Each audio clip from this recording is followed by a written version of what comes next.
Тау бөктері тұтасқан жабайы алма болатын. Соғыс жылдары біз, жас балалар, қалың бүргезге қол аяғымызды қызылала жосағып жырғызып, ұзақ түгінге алмадан алма таңдап, сол бөктерде тентіреп жүруші едік.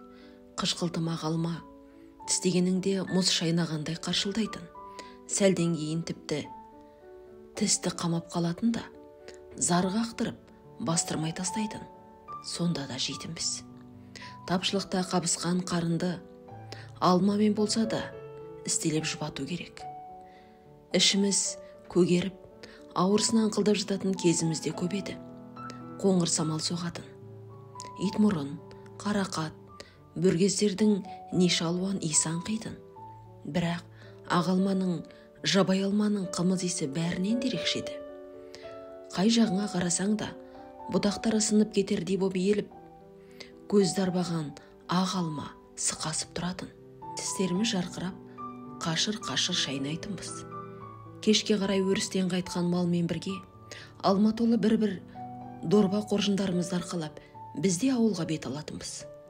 Ауылдың желке тұсына жеткенде, жолымыздағы көлденең тұрған жалғыз түп үлкен алып алма ағашты айналып өтеміз.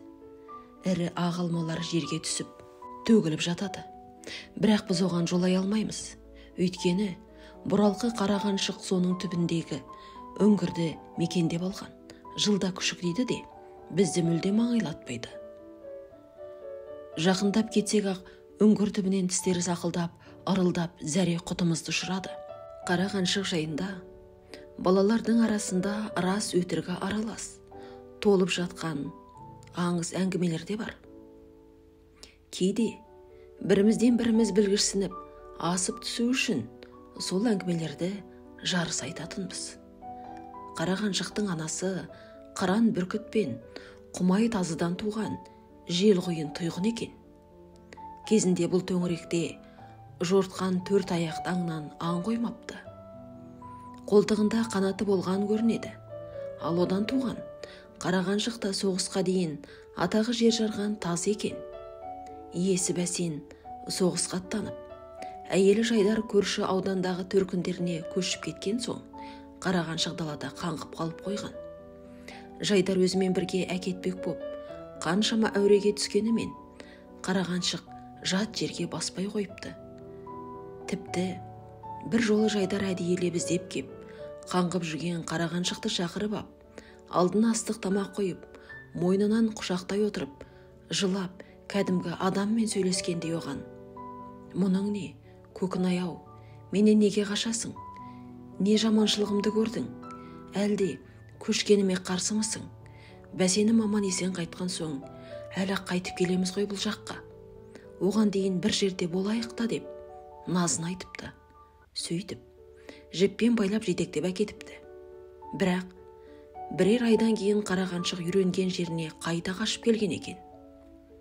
Емденгісі келген үйлердің бірде-біріне жоламай, алып алма ағаштың түбіндегі ескі үңгірге барып паналапты. Өз алма жеуді үйреніпті. Жылда жазда күшік дейді де. Күшіктері бауырын көтерген кезде ауылдың үлкендері жиналып келіп, Қарағаншықты бір шетке жасқап тастап, алдына ас қояды да, өздері бір-бір күшіктен үлесіп алып кетеді. Сөйтіп, айналасы 2-3 жылдың ішінде ауылдағы иттердің тең жарымы Қарағаншықтың тұқымы боп кетті. Ит жайын жақсы білетін байдалы шал айтыпты деген бір сөз бар. Осы Қарағаншықтың көп күшіктерінің ішінен біреу ғана тұқымына тартып құмай боп тууы тиіс. Ал күшік дұрыс қолға тап келсе, жортқан аңды құр жібермейтін нағыз желқұйынның өзі болмақ. Біз алып алма ағаштың түбінде әрі-бері өткен сайын "Көкінай, Көкінай, ка" деп Қарағаншықтың шын атын атап шақырамыз. Кейде ол үңгірден шығып, тұмсығын көтеріп біз жаққа жеткен әуені иіскеп қойып, құйрығын бұлғаңдатады. Ал кейде үңгірден тұмсығын бір қылт еткізеді де қайтадан көрінбей қояды. Бірде Қарағаншық 3 күн қатарынан мүлде көрінген жоқ. Із-түзсіз жоғалды. Біз балалар Көкінайлап алма ағаштың түбінде қаншама шуылдасып шақырғанымызбен үңгір жақтан еш дыбыс болмады. Ақыры біреулеріміз мүмкін өліп қалған шығар. Екіншілеріміз мүмкін сағынған соң жайдардың артынан іздеп кеткен шығар десіп жорамалдар жасадық. Бірақ үңгірге жақындап үңіліп қарауға еш қайсымыз батпадық. Ертеңіне таңертең алып алмағаштың түбінен бөктерге қарай өтіп бара жатқанымызда қарағаншық көзімізге оттай басылып ұшырай кетті. Алма жеп жүр екен. Іші салбырап, бір түрлі аянышты бүрсектейді. Әй, әнен қараңдар, қараған шықты. Ой, байқұс-ай, тірі екен-ау. Көкінай, кә. Бұл жолы қарағаншық дағдысынша әуені иіскеп, құйрығын бұлғаңдатқан жоқ. Тістерін ақситып, сақ-сақ еткізіп ырылдап қойды. Ашулы тәрізді. Байғұс ауру болу керек, бүрсектеуін. Жоқ, көрмейсің бе? Қарнын, емшектерінің салақтауын осы дәуде болса күшіктеген сияқты. Раси, күшіктеген. Ура! Қарағаншық күшіктепті. Биылғы күшігінің біреуін біз аламыз, ура! Онан соң бәріміз жерге шөке түсіп отырағап, демдерімізді ішке тартып, тың-тыңдай бастадық. Үңгір жақтан жас күшіктердің әлсіз ғана шиқ-шиқ қыңсылағандар естілді. Сол арада дереу үйден қалтамызға салып шыққан азын-аулақ нандарымызды жинап, қарағаншыққа тастадық. Байғұс әбден ашыққан екен, көзі қып-қызыл болып, ыр-ыр етіп нанды қомағайлана сайды. Бұл күн біз үшін мейрам болды.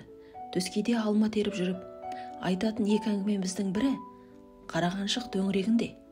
Соның соғыстан бұрынғы ел аузына тараған алғырлығы, даңқы жайлы. Әр қайсымыздың үйіміздегі оның күшіктері туралы, олардың анасына тартқан кейбір ерек қылықтары туралы айтып, тауыса алмаймыз. Бірімізден біріміз асып түскіміз келеді. Байдалы шал айтқан, Құмайы күшігі меніңше осы жол туған болу керек дейді Сыпатай деген бала білгішсініп. Өйткені 3 күн бойы көрінбей жатып күшіктеуі тегін емес. Ендеше мен өзім осы жолғы күшіктерінің ішінен таңдап алам. Мен де осы жолғы күшігінен алам. Онда естеріңде болсын. Құмайы болатын күшік өте нәзік, әлсіз боп туатын көрінеді. Өй, сен де соғады екенсің. Мен соғып тұрғам жоқ. Со байдалы шалдың айтқаны. Өйткені күшік нәзік, әлсіз болса, кейін жел қойын болу оп-оңай. Өстіп, дуылдасып жүріп, кештің қалай түскенін даңғармаппыз. Дорба. Қоржындарымызды арқалап ауылға қайттық. Дәл алып алмағашқа таянғанымызда алдымыздан шаң-шұң айғай, қыз баланың зар қағып жылаған естілді. Жүгіре басып бәріміз жотаға көтерілдік. Алып алмағаштың түбінде қолында көк шыбығы бар Сыпатайдың апасы Бөбітай. Тоштан деген жетім қызды шырылдатып қуып жүр екен. Тоштан біздерден бірер жас үлкен тұлдыр жетім қыз.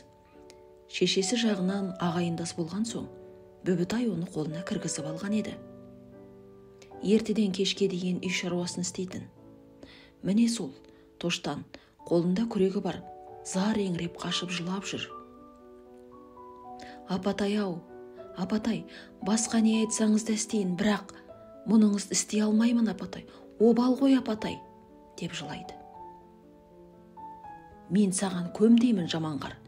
Сүтті ішкізген, нанды жегізген сенсің. Енді көм кәне. Мынау тілімді аламай жоқ па деп. Көк шыбықпен қызды тартып қалды. Көнбеймін, апатай, көнбеймін. Өлтірсеңіз де көнбеймін деп. Тоштан қолындағы күректі лақтырып тастады да, жаңағы біз келген бөктерге қарай шырқырап қаша жөнелді. Ұстаңдар, анағарт, ұстаңдар, деді Бөбітай соңынан ұмтылып.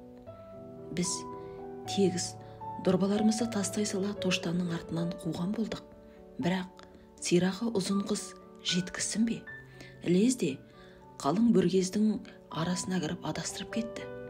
Оны жер-жебіріне жетіп, біраз қарғап сілеген Бөбітай алып алмағаштың түбіне қайта оралып, әлгінде Тоштан лақтырып тастап кеткен күректі алды. Аңтарылып тұрған біздерге бүгін түсте қарағаншықтың есік ашық қалған кезде ауыз үйлеріне кіріп бір қазан сүтті ішіп, бір табан нанды жеп кеткенін айтты. Және бүйте берсе, кейін күшіктерінің бәрі ұры боп өсіп, ауылға ұры иттер қаптап кетеді деді. Ондай болса мен ол қара қаншықтың өзін де өлтіремін деп қоқиланды Сыпатай. Біз үңгірге жақын келіп, үңіліп қарағанбыз. 5-6 жас күшік біріне бірі ұйлығып, ұмар-жұмар боп, шиқ-шиқ қыңсылайды. Қара қаншық бұл маңайда көрінбейді. Әдіра қалғыр. Иесі жоқ қаншықтың күшіктей бергені қай бір жақсылық дейсің деп кеп, Бүбітай үңгір аузын күрекпен опырып, ішіне қарай құлата бастады. Үстеріне ауыр кесектер құлаған жас күшіктер, жылаған балалардай баж-бұж шыңылдасып қыңсылайды. Бүбітай қарулай еледі. Алмағаш түбінің ілезде астан кестеңін шығарып, үңгірді жермен жексен қып бітеп тастады. Әуелде қатты қыңсылағанда күшіктердің үні де тез өшті. Біз балалар бір-бірімізге жаутаңдап қарағанымыз болмаса, осының бәрін бастан аяқ үнсіз бақыладық та тұрдық. Онан соң Бүбітайға еріп, шұбап ауылға қайттық. Ымырт үйіріліп қалған. Артымызға қайырылып қарай береміз. Әне, қара қаншық келді, деді бір бала сыбырлай сөйлеп.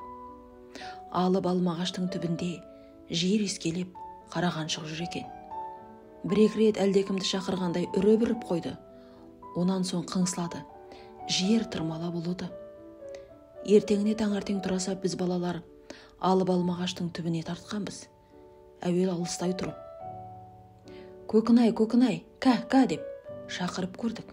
Бірақ қара қаншық еш дыбыс бермеді, көрінбеді де. Біз қорқақтай басып үңгірге таяп келдік. Кешегі Бүбітай көміп, тегістеп кеткен үңгір қайта қазылып, іштегі топырағы қобырап сыртқа шығып қапты. Жақын кеп үңілдік. Бірде-бір күшік көрінбеді. Сірә қара қаншық өлі де болса күшіктерін басқа жаққа қазып әкеткен сияқты. Төңіректі тегіс шарлап, кешке дейін іздеп көрдік.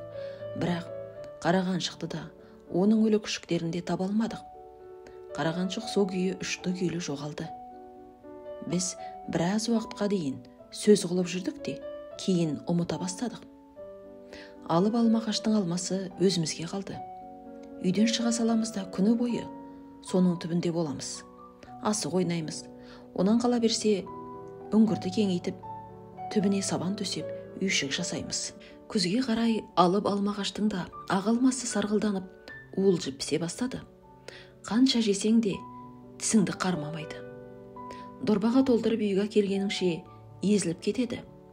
Ортасынан тіліп, жіпке тізіп қақ жасаймыз. Ауыл балалары тегіс жиналып, күнде тасимыз алманы.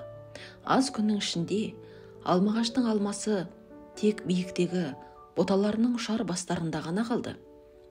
Созсаң қолың жетпейді, сілкісең түспейді. Басқа алмалар сарғылданып піскенде, әлгі биіктегі алмалардың бір бүйірлері шиқандай боп қызарып, көздің жауын алады. Шіркін-ай деп, аузымыздың суы қырып, қызығамыз. Бір күні Сыпатай сол ұшар биіктегі қызыл алмаларды алам деп, тоқтау айтқанымызға бой бермей, алып алмағаштың төбесіне өрмелеп шықты.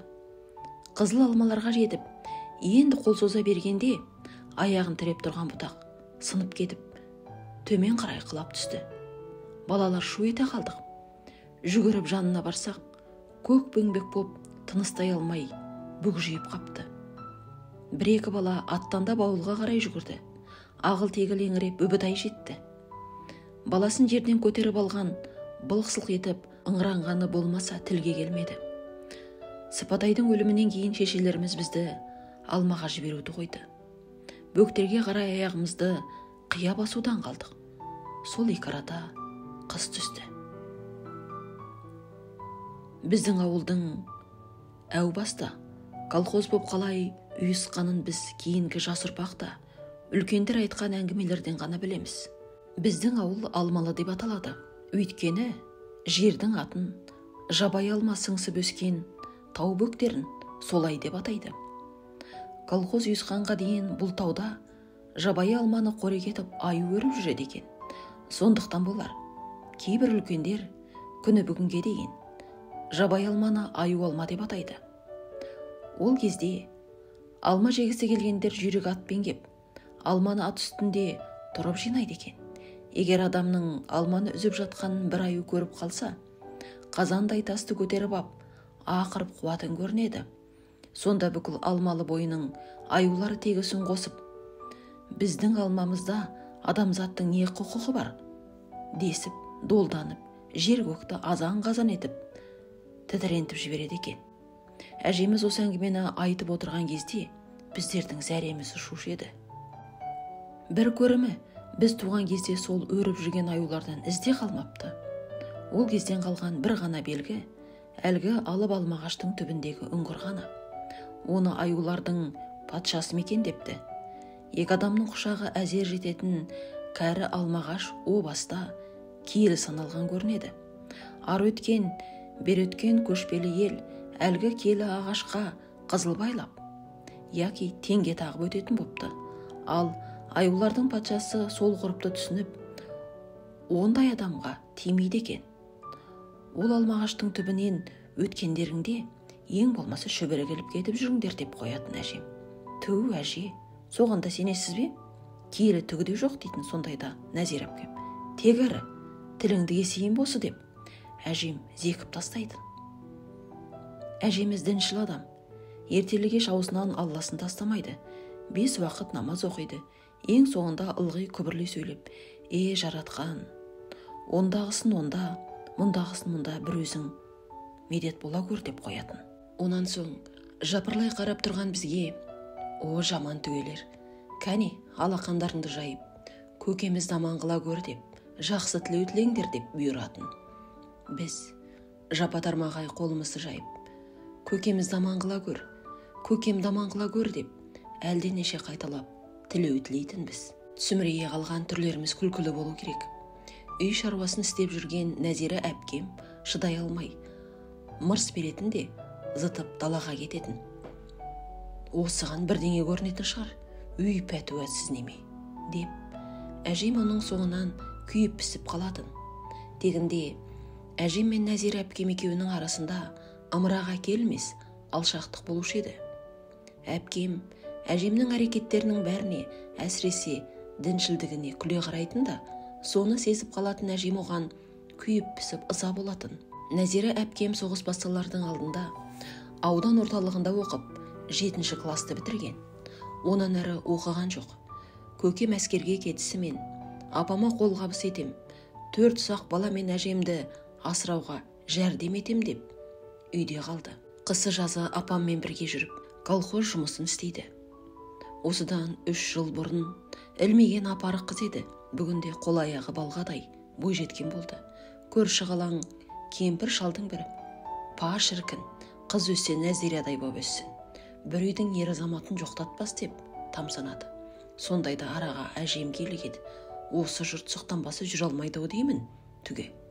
Қызымда ортасындар, тіфәйдеңдер дейді.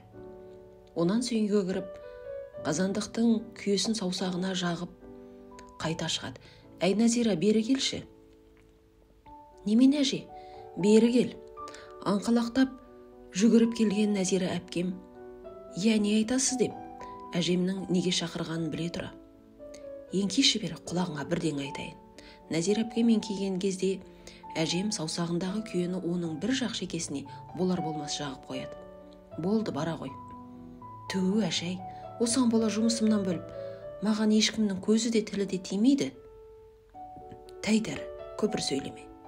Балалық шақтан әсіресе мықтап жадымда қалғаны, көктемге қарайғы апам мен Нәзира әпкемнің жұмыстан шаршап, титықтап қайтқан кейіптері.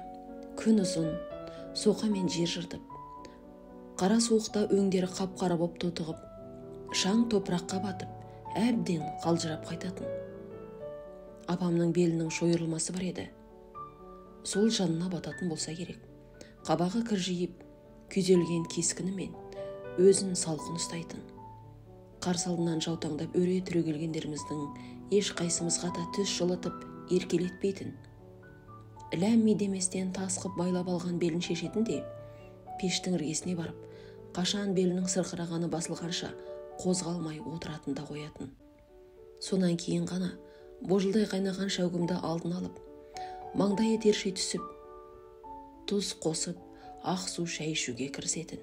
Төсек салып жатар алдында апам мен Нәзира әпкем екеуі қол диірменді орталарына алып, ертең пісіретін нан үшін ұн тартуға кіріседі.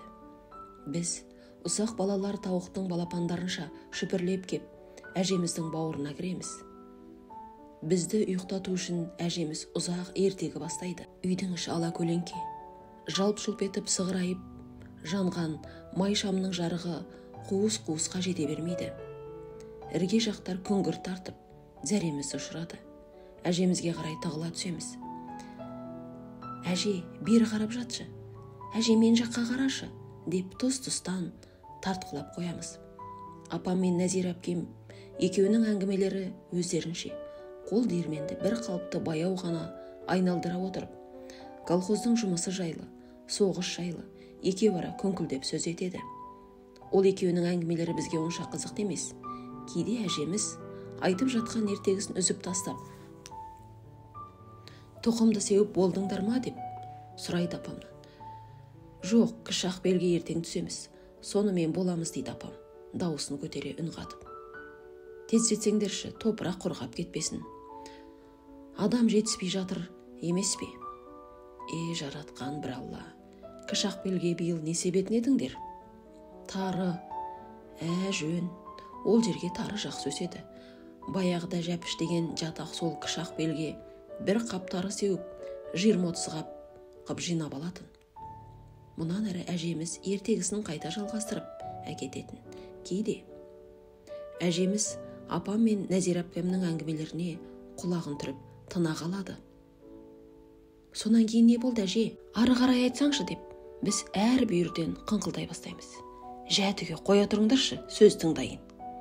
Өздерінің әңгімелерін әжемнің де тыңдап жатқанын білген Нәзира әпкем мұнан әрі естірте сөйлейді. Бүгінгі келген газетте біздің әскерлер Украинаның 2 үлкен қаласын жаудан азат етті деп жазыпты. Дұшпанның қаншама әскерін, соғыс құралдарын, техникасын жойған көрінеді, кескілескен ұрыс дейді. Алла, өзің жар бола көр. Әлгі көкеңдер қай жағында жүрген көрінеді. Көкем солтүстік батыс майданда ғой. Әйтеуір әлі кескілескен жерден аулақ болсында, сөйдеп жазсаңдаршы. Осы кезде көшеден аттандаған әйел дауысы шығып, ауыл үйдің арасы шаң-шұң болды да кетті. Ойбай, тағы не боп қалды? Тағы қай сорлының үйіне жаманат келді, Нәзира-ау жүгір деп, әжем басын көтерді. Нәзира әпкем атып далаға кетті. Апам диірмен тасты төңкеріп, тартылған ұнды жинап тегешке салып, үсті басын қаққыштай бастады. Әлгінде кешкісін ғана ауыл советте болғанымда ешқандай жаманат хабар жоқ сияқты еді ғой деп қояды. Әлден соң Нәзира әпкем қайтып оралды. Көзі бағжаңдап, ентігін баса алмайды. Бүбітай жынданыпты, деді. Тегар не дейді? Деді әжем мен апам қосарлана тіксініп. Рас, жаңа кешкісін өрістен қайтқан сиырын сауыпты да, сүтін астауға қойып есігінің алдына шығарып қойып, онан соң өзі соған қарап мөлиіп отырған. Мұның не десем, пісіріп отырмын депті. Сөйтіпті де, аттандап жылап өзінің бетін өзі тырнай бастапты. Астапыралла деп. Көкірегін ұстаған әжем күбірлеп дұға оқыды. Айтып ем ғой, көкінайдың қарғысы жібермес деп айтып ем ғой. Сөйтіп, келер жылы көкемде Бүбітай жынданды.